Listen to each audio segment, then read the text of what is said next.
Nah, forget it. This video is not what some of you may be hoping for. Get out of here with your bizarre fetish hentai.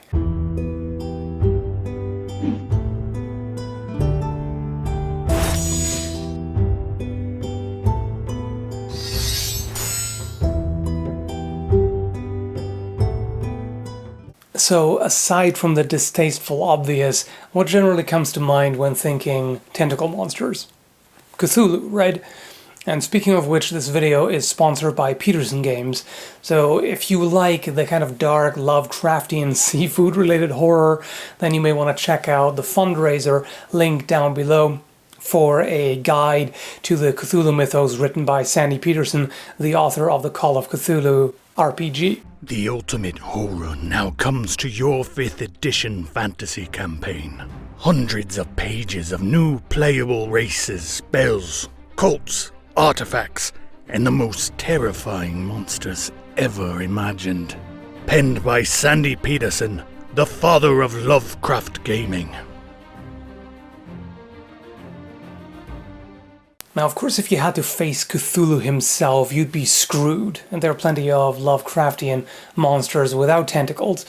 But tentacle monsters are fairly common in general. In D&D they appear as well, and in many other fantasy settings. So if you had to deal with this sort of thing, squid monsters or anything like that really, what would be the best kind of weapon? Well, let's start out with what would be the worst. This one's pretty obvious. Clubs, hammers, maces, anything blunt. It's not really gonna do much against something that is essentially a flexible, writhing muscle reaching for you.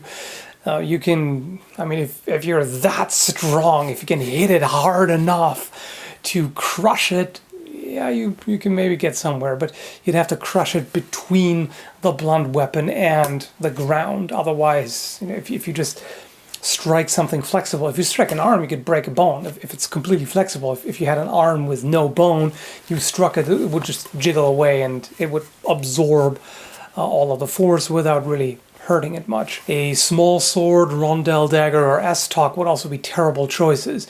Why? Because they don't have edges. They're designed just for thrusting. And that would be a little difficult. You'd have to poke a series of holes into the tentacle and try to rip it off. That just, no. A rapier wouldn't be quite as bad, but still not a good choice. Contrary to popular opinion, you can cut with a rapier. And it's mainly good against soft tissue. You can't sever bone.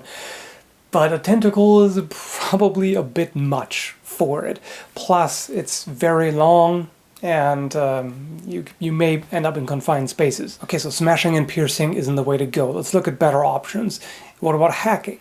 Axes are commonly shown as being used against this sort of thing, and it can work, but it depends a little bit on the axe. Generally, axes are very effective against harder targets. You know, wood, obviously, splitting wood, splitting skulls, bone, that sort of thing, very effective. Soft tissue depends. There are certain axes that are fairly thin and can cut well, like the Dane axe, and in general I would highly recommend a long edge, because depending on the size of the tentacle, if it's pretty thick, this is really hard to do with a straight face, then you will definitely want a long edge to really cut through it in one swing, ideally, as opposed to having to hack at it several times with a short blade to sever enough of the tissue to deal with it. So something like this could work. The only problem I see with that is if it actually gets you, and this, by the way, would also apply to giant snakes, you know, a giant boa, for example, wrapping around you, that sort of thing. If it's already got you and wraps around you, you may not be able to use this effectively, because you can't really swing this at close quarters. In that kind of situation, a machete would be excellent, especially one like this with a very wide but thin blade. This cuts exceptionally well, and it is designed to cut material that's free hanging, like vines, plants, stuff like that, things that don't need to offer a lot of resistance or a mass to be able to hack through, but this just slices through, and that's really what you want here. Speaking of slicing, even though straight blades can cut very well, if you have something that doesn't have rigidity behind it, that doesn't have bone, then I think you're better off with a curved blade, because this is better at slicing soft tissue. A straight blade will cleave through bone more easily, but a curved one does better against soft tissue. So shamshir or scimitar, a khopesh, a katana obviously would be a good choice.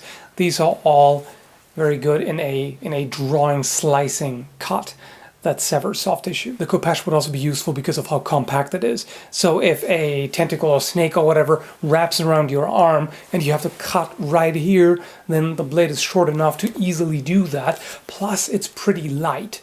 And this is again something that you definitely want. You want something quick and agile.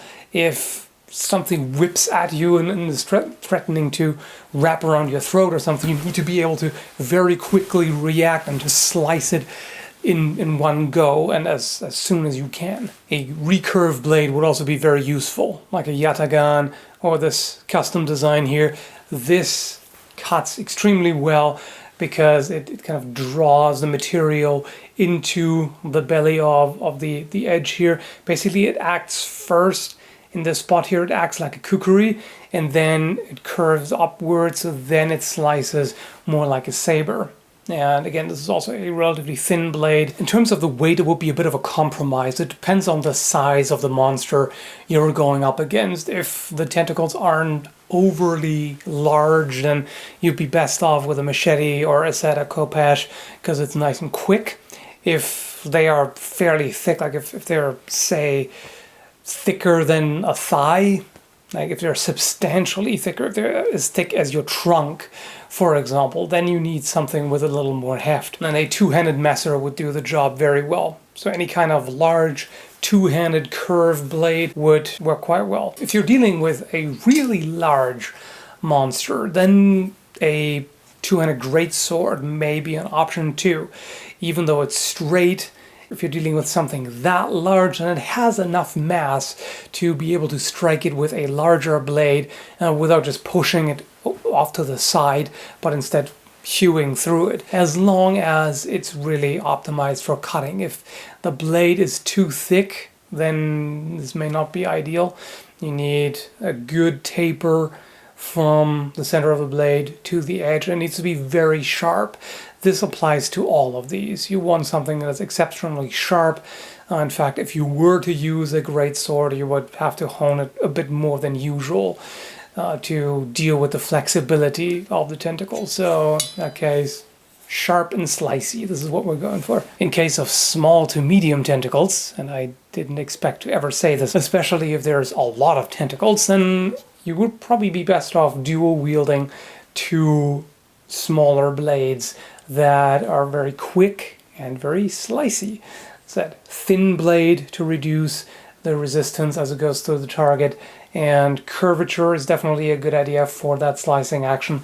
And then you can very quickly react to all kinds of things coming in that are trying to get you. In case of larger, thicker ones, I swear I'm not deliberately going for the innuendo, you would need a longer edge. Because if you've got a fairly short edge and you're trying to cut through a lot of mass, then chances are it will only partially sever the thing that you're trying to cut. So in that case, you simply need more edge that keeps on traveling through the target and severs more of it.